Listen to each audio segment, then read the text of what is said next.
what's going on? Part 3 of Ivy League Academy. This section we're going over confluences. Let's go ahead and hop into it. The Fib, aka Fibonacci Retracement, is a tool that is used to help predict when the market is going to reverse after a pullback. This tool consists of 4 points: point A, B, C, and D. Okay, adding this tool to your trading strategy can be crucial. It can be very crucial, I promise. The fib must be anchored from the low, so from the low to the high when in an uptrend, and anchored from the high to the low when in a downtrend. You use the Fibonacci retracement differently depending on market conditions. So let me give you an example. So right here is a fib. Let me draw something up for y'all. So right here we have an uptrend, we have a low, a high, a higher low, and a higher high. Okay, this is the uptrend, and this will be our downtrend. We have a high, a low, a lower high, and a lower low. All right, so here is the Fibonacci retracement. So we start from the low, go to the high, we see a rejection off the 618. Here's my golden zone. You see where it's kind of 618.70% to the 70%. And then off this area, we have a reaction. We have another leg. So we have our extension, our retracement. Remember, if you did your homework last section, you will know what this is. You have your retracement, and then you have another extension. Okay, and here on the downtrend, something similar, but it's reversed. We start from the high instead of the low, but we go to the low. We see our rejection off of our golden zone here, and another extension. So we have our extension, retracement, and another extension. So here is my Fibonacci settings. Yes, you got to change your settings to the way you like it, or however you want it. So here are my settings. You can go ahead and screenshot this or change your settings in your trading view to this right here if you want to trade how I trade. Okay, so we have percents, left, top 12, prices off, reverse off, and background is barely shaded. All right, so let's take this off and put it on the actual trade, or actual here we go right here. So here we see a drop from a low. So we have our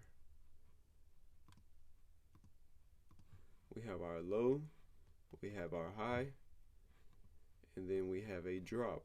Okay, so here we will implement our Fibonacci retracement. So we put it from our low to our high. We see it touching our 50% zone. Let's see if it touches our 618 or a 70% zone, which is our golden zone.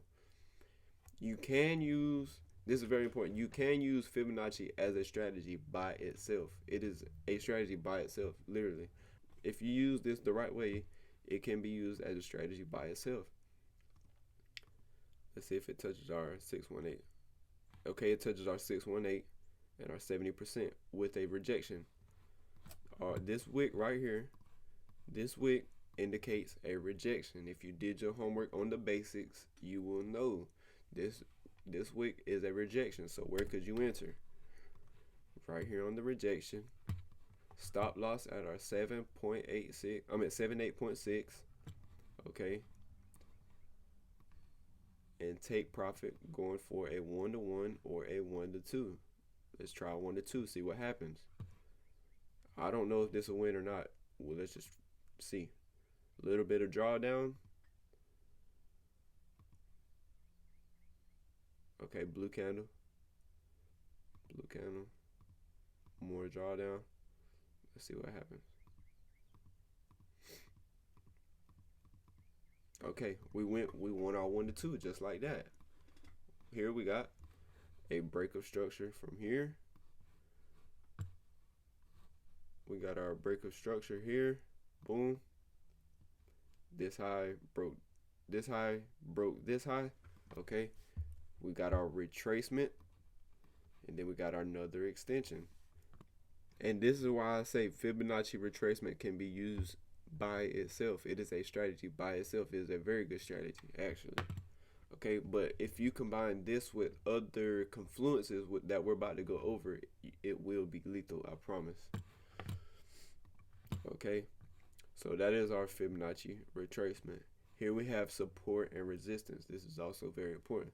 Support is pretty much a level that price could use as a floor when respected. Support that is not respected is just a typical swing low, okay? On the other hand, resistance is a level that acts as a ceiling when respected. Resistance that is not respected is just typically a swing high. Okay, so here we have an area of resistance. It is a ceiling of where price won't go past the upside. Here we have our support where price won't go past to the downside. So here we have our support, which is our floor.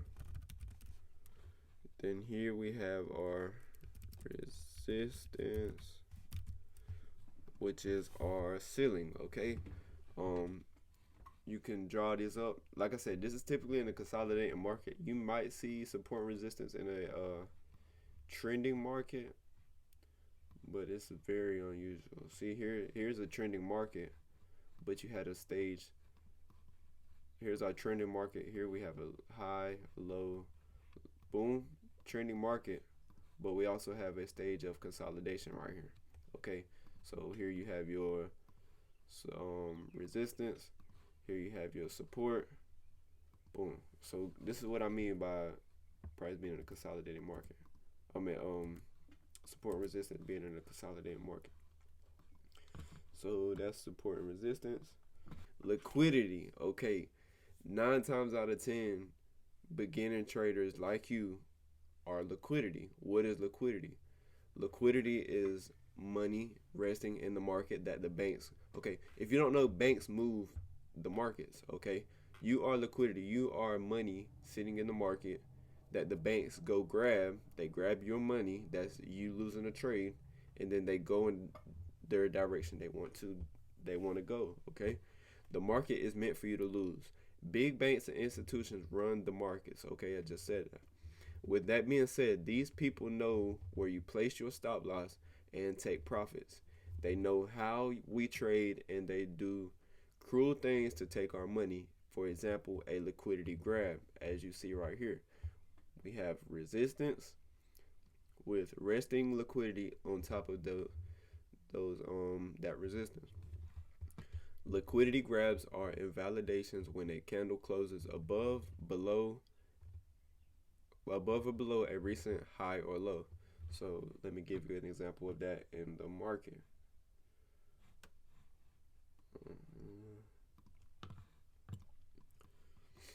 So here we have, this is a live example. This is price right now. This is not a replay. Okay, so I just marked up our resistance and support. When you have resistance and support, we have resting liquidity all above here.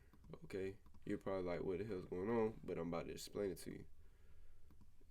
Not only do we have liquidity here, we have liquidity here.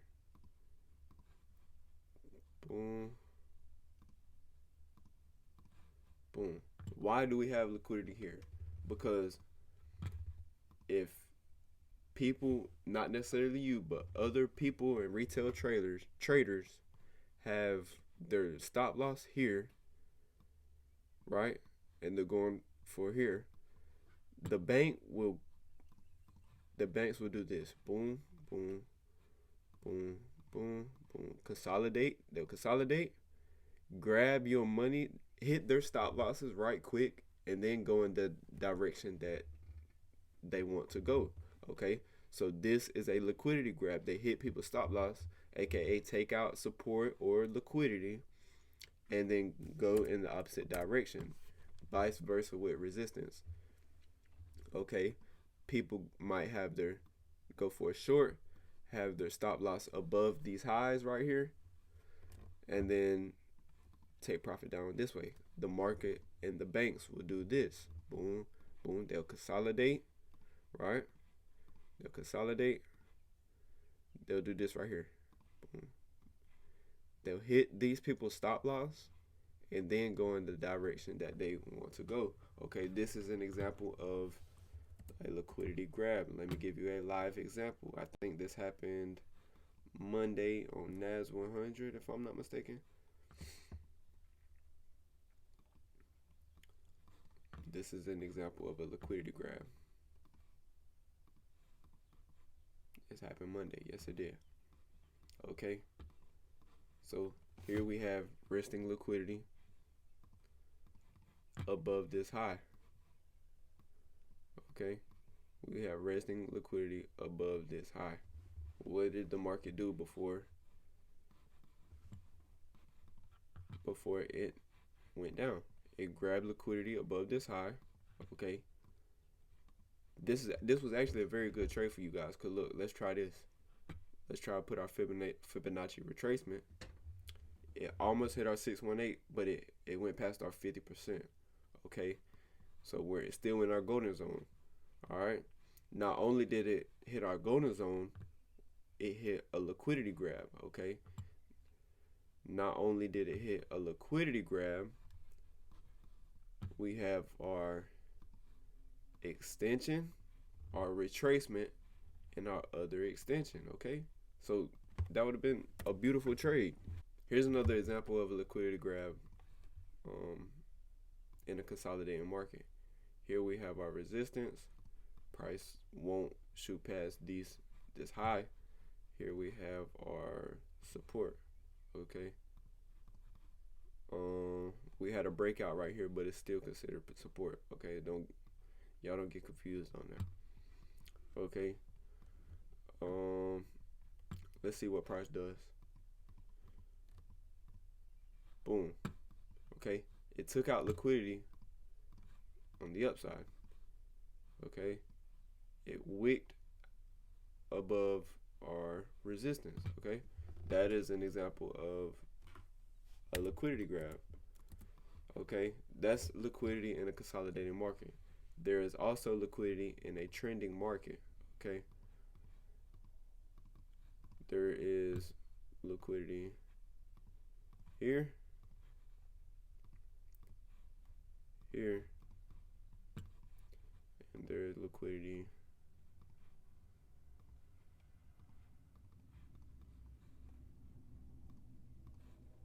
here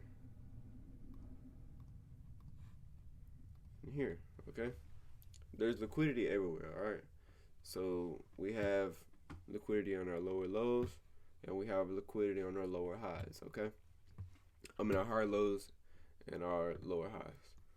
All right, so that is liquidity.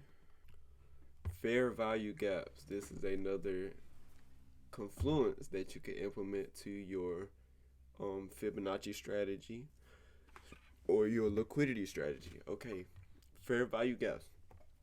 Fair value gaps consist of 3 candles. Fair value gaps are good points of interest to take into consideration when trying to predict the market and when entering a trade. All right, so like I said, it consists of 3 markets. We have our 3 candles. I'm sorry. We have our first candle, our second candle, and our third candle. Okay, the high of the first candle will be here. The low of the third candle will be here, leaving us a gap in the middle candle. Okay, same thing with going down. Our first candle low, our third candle high, leaving us a gap in the middle candle. Fair value gaps are invalidated when a candle closes on the other side of the zone.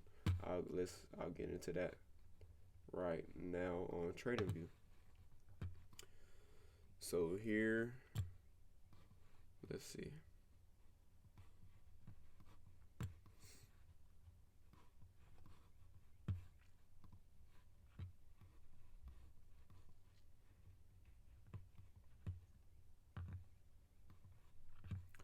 Okay, boom. Here's an example of a fair value gap trade. Okay, we have our break of structure here. Here's our break of structure right here. This broke our previous highs. Okay, our first candle being this one.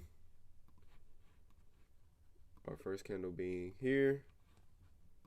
Let's do a replay. First, so we have our break of structure. Here's our first candle, our second candle, and our third candle. So this is the start of the fair value gap, and here's the end of the fair value gap. Okay. So our fair value gap will be between here. All right, let's see what happened next. Okay, here's a candle that tapped into our fair value gap, showing a rejection. You could even do this, Fibonacci retracement, okay? Fibonacci retracement lined up with a fair value gap and a break of structure are 3 confluences to place your trade, okay? Let's see what happens. Let's see if price touches our golden zone. So price hit our golden zone within 2 candles after hitting our fair value gap, going into the fair value gap. All right. So what would you do when you see a rejection candle, aka or a wick? All right. So we have our wick with our fair value gap. All right. So we're gonna, let's say we enter here. Stop loss at the 78.6. Let's say we're going for a 1 to 2. Let's see what happens.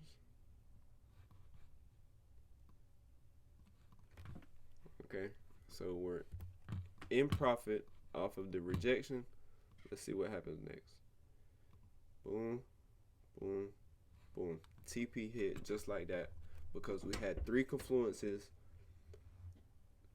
to place a trade, okay? So we had our break of structure, we had our Fibonacci retracement lined up with a fair value gap. All right, this was a beautiful trade. And that was also an example of a fair value gap. And fair value gaps happen throughout every market every day, okay? That was the confluence section of our course, okay?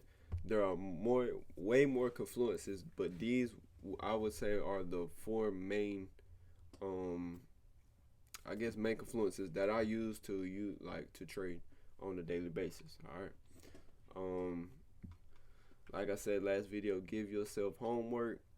Go through the market and just implement all these confluences, all these basics, and all these market introduction steps to make yourself a better trader. All right, give yourself homework, please. All right, so I'll see y'all in the next section. I'm probably wrapping it up for the day, and I'll holler at y'all in the next one.